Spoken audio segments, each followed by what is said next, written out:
দূষিত বায়ুর কারণে শিশুর অটিজমে আক্রান্ত হওয়ার ঝুঁকি ২৮%।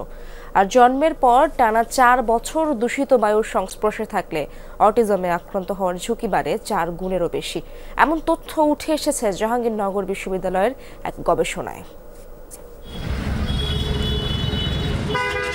শহর কিংবা গ্রাম, বেশিরভাগ এলাকায় বাড়ছে বায়ু দূষণ, বাড়ছে ভোগান্তি, রোগবালাই। আর এই দূষণের ফলে শিশুর স্নায়ু বিকাশজনিত সমস্যা অর্থাৎ অটিজম আক্রান্ত হওয়ার চরম ঝুঁকি বেড়েছে বলে জানিয়েছেন একদল গবেষক। সম্প্রতি জাহাঙ্গীরনগর বিশ্ববিদ্যালয়ের পাবলিক হেলথ অ্যান্ড ইনফরমেটিক্স বিভাগের সহযোগী অধ্যাপক সাকাত হোসেনের নেতৃত্বে এক গবেষণায় উঠে আসে এসব তথ্য।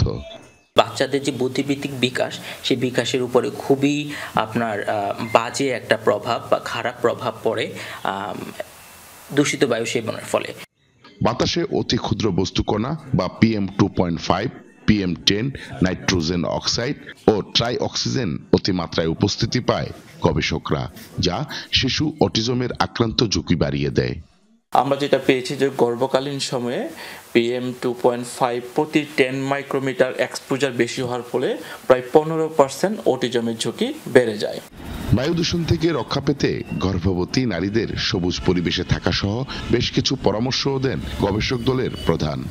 প্রতিকারের বিষয়ে যদি আমি কথা বলতে চাই, যে আমাদের প্রথম কথা হলো এয়ার পলিউশন এক্সপোজার আমাকে মিনিমাইজ করতে হবে, অ্যাভয়েড করতে হবে। মারা normally outdoor air pollution exposure avoid করবে, মানে আউটডোরে কম যাবে।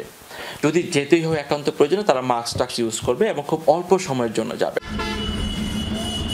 মাহফুজুর রহমান নিপু, যমুনা নিউজ, সাভার।